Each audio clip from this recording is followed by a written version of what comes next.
मेरा नाम उन्मेष है। आज की वीडियो में आपका स्वागत है। दोस्तों, हम में से हर कोई ज्यादा रिटर्न कमाना चाहता है, लेकिन ज्यादा रिटर्न की चाहत हमें अमीर बनाती है या बर्बाद करती है। इसकी एक सच्ची घटना और सच्ची कहानी मैं आपको आज सुनाऊंगा। लेकिन दोस्तों, सिर्फ कहानी नहीं सुनेंगे, हम आज की कहानी से कुछ आंकड़े भी देखेंगे, कुछ कैलकुलेशंस भी देखेंगे और उसका परिणाम स्वरूप उनके लाइफ के ऊपर क्या हुआ इसकी भी बात करेंगे। दोस्तों, अगर आप ज्यादा रिटर्न्स के लिए इन्वेस्ट करने की सोच रहे, निवेश करने की सोच रहे, तो ये वीडियो के साथ जरूर बने रहिए। तो दोस्तों, आज मैं बात करने वाला हूं एक एल्डरली लेडी की, जो एक अच्छी पोजीशन से गवर्नमेंट सर्विस से रिटायर हुई है। उनका एज करीब करीब 67 ईयर्स है आज की डेट में। उनका एक अच्छा खासा इन्वेस्टमेंट का पोर्टफोलियो है, अच्छा खासा बैकग्राउंड है, फैमिली में सब लोग हैं। दोस्तों, इनके करीब करीब 40 लाख रुपए अभी की डेट में म्यूचुअल फंड में इन्वेस्टेड है।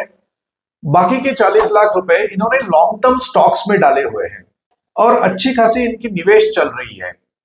तो दोस्तों, ऐसे में होता क्या है कि उनके एक क्लोज रिलेटिव, जो करीब करीब लड़का ही समझिए 30-32 साल की उम्र होगी उनकी, उनके पास आता है और उन्हें ये कहता है कि मैंने इन्वेस्टमेंट का नया काम शुरू किया है, लेकिन ये कोई ऐसा वैसा इन्वेस्टमेंट का काम नहीं है, ये कुछ अलग तरह का इन्वेस्टमेंट का काम है, जिसमें निवेश के ऊपर आपको महीने का कम से कम 3% रिटर्न मिलेगा। ऐसे में ये जो लेडी है, इनको एक थोड़ा सा लालच आ गया कि क्यों ना मैं इनके साथ निवेश करने का विचार करूं, क्योंकि मेरा जो एग्जिस्टिंग म्यूचुअल फंड का पोर्टफोलियो उसमें मुझे कुछ 14-15% का रिटर्न मिल रहा है। अगर ये लड़का जो उनका रिलेटिव है, ये अगर कह रहा है कि 3% रिटर्न मैं दे सकता हूं, मतलब 36% साल का हुआ।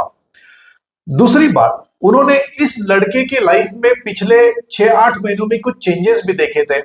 लड़के के पास बड़ी गाड़ी आई थी, उसने एक नया घर भी लिया था और उसकी लाइफस्टाइल भी एक तरह से उन्नत हो गई थी, एक तरह से बढ़ गई थी। उससे इस लेडी को यह लगा कि शायद ये लड़का काफी पैसा कमा रहा है अपने निवेश से और इस वजह से ये मुझे भी बहुत अच्छे रिटर्न्स दे सकता है। ये क्या कर रहा है, उन्होंने पूछने की भी जरूरत नहीं समझी। उन्होंने उसके साथ थोड़ा निगोशिएट किया बस, कि आप मुझे 3% के बजाय 4% दीजिए, इस टाइप का निगोशिएशन किया और उनको तुरंत पैसा देने के लिए ये मोहतरमा तैयार हो गई। तो निवेश करते समय एक छोटा सा एग्रीमेंट बना इन दोनों के बीच में, जिस एग्रीमेंट में ये लिखा गया था कि ये मोहतरमा इस लड़के को लोन की तरह से पैसा देने वाली है और वो लड़का इनको हर महीना 3% ब्याज देने वाला है। उस पैसे से ये जो लड़का था, ये क्या करने वाला है, कहां पे निवेश करने वाला है, ये उन्होंने समझने की जरा भी कोशिश नहीं की। तो हुआ यूं कि उन्होंने शुरू में इनको 5 लाख रुपए दिए, उसके बाद में और 5 लाख रुपए दिए और इसके बाद उनकी एक बैंक में एफडी थी 11 लाख रुपए की, वो एफडी तुड़वाकर बाकी के 11 लाख रुपए दिए। टोटल मिलाकर ये लेडी ने इस लड़के को करीब करीब 21 लाख रुपए का टोटल अमाउंट दिया, जो अमाउंट के ऊपर लड़के ने उनको बताया कि मैं आपको 20,000 रुपया महीना देना शुरू करूंगा। जैसा हर केस में दोस्तों होता है, इस केस में भी यही हुआ। 20,000 रुपए की किस्त इनको शुरू हो गई। लेडी खुश थी क्योंकि मेरे को 20,000 रुपया हर महीना मिल रहा है, जो दूसरे किसी निवेश से मुझे मिलता नहीं है। शायद उनके मन ही मन में वो कंपैरिजन भी कर रही थी कि म्यूचुअल फंड में मुझे काफी कम पैसा मिल रहा है, जहां पर मैंने इवन स्टॉक्स में इन्वेस्टमेंट करी है, स्टॉक्स में भी मेरे रिटर्न्स कम है। जो लॉन्ग टर्म स्टॉक्स की हम बात करें, जहां पर उनका पोर्टफोलियो करीब करीब 40 लाख रुपए का था। तो ये तय हुआ कि इस 21 लाख के निवेश के ऊपर ये लड़का इस लेडी को महीने के 60,000 रुपए का पे आउट देगा और ये निवेश इसी तरह से चलते रहेगा। दोस्तों, जैसा हर किसी केस पे होता है, शुरू के कुछ महीने 60,000 रुपए का पे आउट इन्हें आते गया। कुछ 5-6 महीनों के बाद में ये पे आउट धीरे धीरे कम हुआ और फिर 10वें महीने में ये पे आउट बंद हो गया। दोस्तों, जब पे आउट बंद हो गया, तब लेडी ने इन्हें फोन करना शुरू किया और उनको पूछा कि क्यों पे आउट कम हुआ। तो हर किसी केस में जिस तरह से होता है, उन्होंने कुछ इस तरह के जवाब देना शुरू किए कि मार्केट अच्छा नहीं चल रहा है, मार्केट रिकवर होने के बाद में आपको पे आउट वापस मिलना शुरू हो जाएंगे। शुरू में यह सिलसिला इस तरह से 2-3 महीना चला। उसके बाद में जब लेडी ने फॉलो बहुत जोर शोर से शुरू किया, तब ये जो लड़का था, ये जो बंदा था, इन्होंने इनका फोन उठाना भी बंद कर दिया। उसके बाद में कुछ दिनों बाद तो हद और ज्यादा बढ़ गई। इसके बाद में ये लेडी का जो नंबर था वो शायद उस लड़के ने ब्लॉक कर दिया, क्योंकि उसके बाद में ये लेडी के जो फोन थे वो उन तक पहुंच ही नहीं रहे थे। इसका मतलब ये था कि शायद वो लड़का एक तरह से एब्सकॉन्ड हो गया। तो दोस्तों अभी चर्चाएं बढ़ गई, रिश्तेदारों में पूछना शुरू हो गया। पूछना भी बहुत ज्यादा डिफिकल्ट था, क्योंकि रिश्तेदारों को अगर पता चल जाता कि ये पैसा ये लड़के को दिया है, क्योंकि वो भी रिश्तेदार था, तो हमारी बदनामी भी हो सकती थी। तो एक तरह से छुप छुप के जिन रिश्तेदारों से पूछ सकते थे उनको पूछना शुरू किया कि ये लड़का कहाँ है, आजकल मिल नहीं रहा है, ये ना बताते हुए कि उसके पास कुछ निवेश किया है। तो दोस्तों इस तरह से निवेश की कहानी शुरू हो गई, लेकिन खत्म भी बहुत जल्दी हो गई। मैं आपको अभी कुछ आंकड़े बताने वाला हूं, वो आंकड़ों का कंपैरिजन भी हम करेंगे एक नॉर्मल इन्वेस्टमेंट के साथ, कि अगर ये निवेश जो है ये लेडी इस तरह से, जहां पर उनको बहुत ज्यादा रिटर्न्स मिलने वाले हैं, उस तरह से ना करती थी और इनका जो ऑलरेडी म्यूचुअल फंड का इन्वेस्टमेंट चल रहा है या फिर स्टॉक्स का इन्वेस्टमेंट चल रहा है उसी तरह से अगर चलने देती थी, तो क्या डिफरेंस पड़ता था इनकी लाइफ में। तो दोस्तों आइए ये समझते हैं।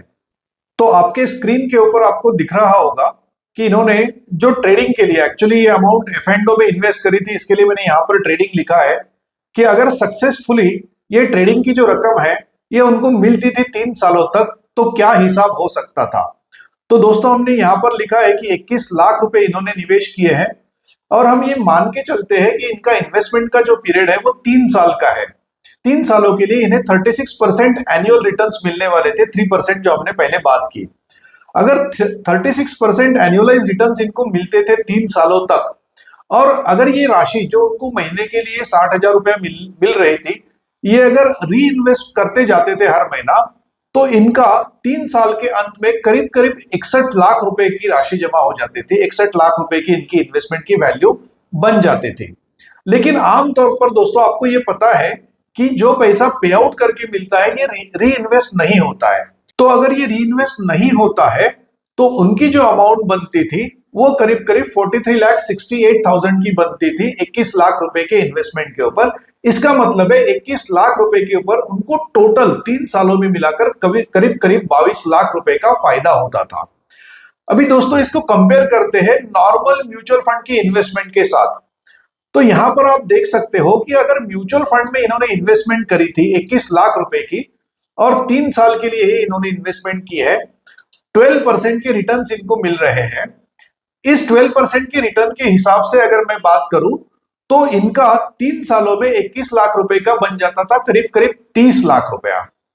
दोस्तों आप समझ सकते हो ट्रेडिंग के अंदर इनका बनता था 43 लाख रुपीज और यहां पे म्यूचुअल फंड के अंदर इनका बन रहा है 30 लाख रुपया, मतलब डिफरेंस है करीब करीब 13 लाख रुपए का।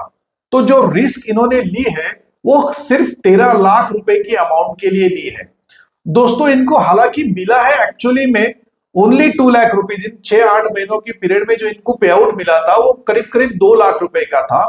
और इनका जो XIRR बना है, जहां पर मैं 12% और 36% की बात करूं, रियलिटी में इनको 6.5% माइनस अमाउंट मिला है हर साल। ये एक एग्जाम्पल मैंने आपको बताया है, लेकिन बात ये हो रही है कि इनका 21 लाख रुपए का जहां पर 30 लाख रुपए बन सकता था 3 सालों में, इन्होंने रिस्क लेकर उसे थोड़ा सा ज्यादा बनाने के लिए, ज्यादा मतलब 43 लाख रुपीस बनाने के लिए, 13 लाख रुपए की ज्यादा रकम के लिए ये बहुत बड़ी रिस्क ली थी। दोस्तों यहां पर हुआ ये कि ये जो लड़का था, इन्होंने इनका पैसा फ्यूचर एंड ऑप्शंस में इन्वेस्ट किया। फ्यूचर एंड ऑप्शंस ये एक तरह की इन्वेस्टमेंट होती है जिसमें अगर आपके पास में 100 रुपया हो तो आप करीब करीब 1000 रुपए का माल लेते हो या 1000 रुपए के स्टॉक्स खरीदते हो। इसमें लीवरेज पोजीशन होती है, मतलब आपके पास कम पैसा होते हुए भी आप ज्यादा पैसे का माल खरीदते हो, तो आपको जो प्रॉफिट या लॉस होता है, वो जो अमाउंट है जिसका आपने स्टॉक्स खरीदा है, मतलब 1000 रुपीज का, उसके ऊपर आपके प्रॉफिट एंड लॉसेस होते हैं।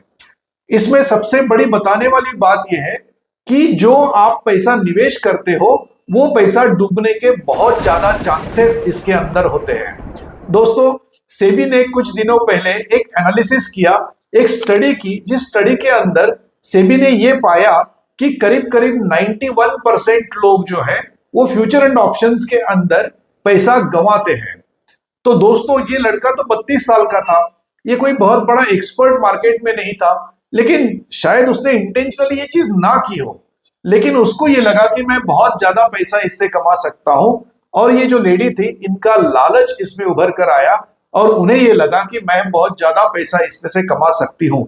हालांकि उनको वो पैसे की जरूरत नहीं थी, क्योंकि इनका 40 लाख रुपए का म्यूचुअल फंड का पोर्टफोलियो और 40 लाख रुपए का स्टॉक्स का पोर्टफोलियो उन्होंने यूज भी नहीं किया था पिछले 4 से 5 सालों में।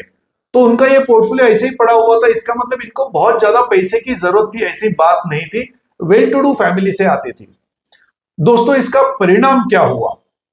इसका परिणाम स्वरूप उन्होंने ये जो रकम थी जो गवाई है 21 लाख रुपए की, पहले तो घर में किसी को नहीं बताया था। तो अंदर ही अंदर इन्होंने स्ट्रेस लेना शुरू किया कि अब कैसा होगा, मेरा ये 21 लाख रुपया रिकवर कैसे होगा। उनकी रातों की नींद उड़ गई है और उनकी तबीयत खराब सी रहने लगी। उसके बाद उन्होंने जब ये बात धीरे धीरे घर वालों को बताना शुरू की, उनके खुद के घर वालों को भी उन्होंने नहीं बताया था। तो जब ये बात बताना शुरू की उनके घर वालों को, तो घर में भी क्लेश बढ़ गए। घर में छोटे मोटे झगड़े होने लगे उस वजह से कि आपने क्यों पैसा बिना पूछे इस तरह से डाल दिया। दोस्तों तीसरी चीज के ऊपर हम आते हैं जो पैसे के साथ निगड़ित नहीं है, लेकिन जब आप समाज में जाते हो, जब आप रिलेटिव्स में जाते हो, तब आप कहीं अपनी गलतियां जो है उसका आपको जब एहसास होता है, लेकिन आप एक्सेप्ट नहीं करते हो, तब आपको ये लगता है कि ये गलतियां किसी को पता ना चले। तो इन्होंने रिलेटिव्स से मिलने के लिए भी टालना शुरू कर दिया। ये रिलेटिव्स के पास में जाना कम करने लगे और इनका रिलेटिव से मेलजोल भी कम हो गया। उसकी वजह से जो रिलेटिव्स है उनके बीच भी कुसुर बढ़ गई कि क्या हुआ है, ये लोग आज की डेट में क्यों नहीं मिल रहे हैं। दोस्तों देखिए कैस्केडिंग इफेक्ट इस चीज का आता है। एक तरफ तो इनके पैसे चले गए 21 लाख रुपए, दूसरी तरफ इनकी हेल्थ में भी प्रॉब्लम आ गए, घर में इनके क्लेश बढ़ गए, घर में इनके झगड़े होने लगे, और तीसरी चीज इनकी सोसाइटी में जो एक स्टैंडिंग थी, वो सोसाइटी की स्टैंडिंग भी इनकी कमजोर हो गई। दोस्तों इतने सब प्रॉब्लम्स है थोड़ी सी ज्यादा लालच करने के। तो 3% ये एक बहुत बड़ी रकम होती है महीने की मिलने के लिए। इस तरह से रिटर्न्स किसी को नहीं मिलते हैं। दोस्तों जो रेगुलेटेड इन्वेस्टमेंट्स है उसी इन्वेस्टमेंट में आपने इन्वेस्टमेंट करनी चाहिए। हालांकि F&O रेगुलेटेड नहीं है ऐसा मैं नहीं बोलूंगा, लेकिन जहां पर एक कोई भी बंदा आकर फ्यूचर एंड ऑप्शंस में ट्रेडिंग करने की बात करता है, इसका मतलब वो रेगुलेटेड इन्वेस्टमेंट एडवाइजर है या नहीं है, ये आपने चेक करना चाहिए था। इस केस में वो डेफिनेटली रेगुलेटेड इन्वेस्टमेंट एडवाइजर नहीं था। इस वजह से इनको बहुत बड़ी प्रॉब्लम भुगतनी पड़ी। दोस्तों एक तो हुआ F&O ट्रेडिंग की बात, जो हमने आजकल बहुत कॉमनली देखा है कि शेयर मार्केट में बहुत ज्यादा पैसा मिलता है। इस वजह से आपके आजू बाजू में, आपके रिलेटिव्स में, आपके दोस्तों में कोई तो एक बंदा खड़ा हो जाता है, आपको बोलता है कि मैं बहुत ज्यादा पैसा आपको कमा के दूंगा, और आप उसके पास पैसा निवेश करते हो, वो भी किसी को बिना बोले। मोस्ट ऑफ द केसेस में यही होता है कि आप किसी को बोलते नहीं हो और वो पैसा निवेश कर देते हो, क्योंकि यहां पर आपको ये लगता है कि मुझे रिटर्न्स मिल रहे हैं, मैं शायद किसी और को ये रिटर्न्स ना मिलने दूं, या पता नहीं क्या साइकोलॉजी उस समय पर होती है, लेकिन लोग नहीं बोलते हैं। दूसरी चीज आमतौर पर हमने ये देखी है कि फॉरेक्स में पैसा इन्वेस्ट करना, क्रिप्टो करेंसीज में पैसा इन्वेस्ट करना, या फिर बिल्डर को 2 या 3% से पैसा देना, इस तरह के आमतौर पर स्कैम्स मार्केट में चलते रहते हैं। उसी तरह से मल्टी लेवल मार्केटिंग का भी एक स्कैम है। तो जहां पर भी आपको ये पता चलता है कि आपको जो नॉर्मल इन्वेस्टमेंट्स है उससे कई ज्यादा रिटर्न्स मिल रहे हैं, तो आपके इंडिकेटर जलना शुरू हो जाने चाहिए। आपने थोड़ा सा पीछे आ जाना चाहिए और आपने वहां पर निवेश करने के पहले बहुत बार सोचना चाहिए। दोस्तों हमारे आजू बाजू में ये टेंडेंसी होने वाले काफी सारे लोग होते हैं। आपके चाचा, मामा, आपके नेबर्स या आपके कलीग में से भी ये कोई हो सकते हैं जो शायद कुछ इस तरह से पैसा निवेश करने की सोच रहे हैं। अगर आपको लगता है कि ये वीडियो आपको कुछ भी वैल्यू ऐड कर रहा है, तो इस वीडियो को शेयर करना ना भूलिए। दोस्तों सब्सक्राइब करिए और नोटिफिकेशन का आइकन जरूर दबाइए। इसी तरह से नए नए सब्जेक्ट्स पे और नई नई स्टोरीज सुनने के लिए हमारे चैनल के साथ जुड़े रहिए। जल्द ही मिलते हैं अगले वीडियो में।